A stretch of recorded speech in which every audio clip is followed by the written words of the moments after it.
യുദ്ധം, തീവ്രവാദം, വർഗീയത, സാമ്പത്തിക പ്രതിസന്ധി, തൊഴിലില്ലായ്മ, അലസത, സമൂഹത്തിലും വ്യക്തിജീവിതത്തിലും നിരവധി പാളിച്ചകളും പരാജയങ്ങളും ഉണ്ടെന്ന് ആരും പറഞ്ഞില്ലെങ്കിലും നമുക്കറിയാം.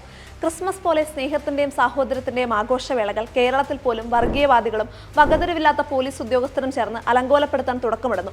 പ്രകൃതി ദുരന്തം കേരളത്തെ അഗാധമായി മുറിവേൽപ്പിച്ചു. കേന്ദ്രത്തിന്റെ അവഗണനയും സംസ്ഥാനത്തിന്റെ കെടുകാര്യസ്ഥതയും ആ മുറിവിന്റെ ആഴം കൂട്ടി. കർഷകർ കൂടുതൽ പാർശ്വവൽക്കരിക്കപ്പെട്ടു. വന്യജീവി ആക്രമണങ്ങൾക്ക് മുന്നിൽ മനുഷ്യർ നിസ്സഹായരാവുകയും സർക്കാർ നിഷ്ക്രിയരാവുകയും ചെയ്തു.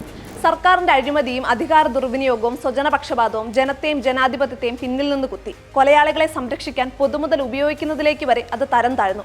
മയക്കുമരുന്നടിമകൾ സമാധാന ജീവിതത്തിന് ഭീഷണിയായി. സ്വാതന്ത്ര്യത്തിന്റെ വ്യാജ വ്യാഖ്യാനങ്ങൾ കുടുംബ ബന്ധങ്ങളെ ശിഥിലമാക്കി. നിരവധിയുണ്ട് നിരാശയ്ക്ക് വക. പക്ഷേ ഈ വ്യാളികളെ പരാജയപ്പെടുത്താൻ നമുക്ക് സാധിക്കുമെന്നാണ് ഒരു കഥ പോലെ പുതുവത്സരം നമ്മോട് പറയുന്നത്. ഒന്നുകൂടി പരിശ്രമിക്കാൻ ഇന്ന് ലഭിച്ചിരിക്കുന്ന അവസരത്തിന്റെ പേരാണ് 2025.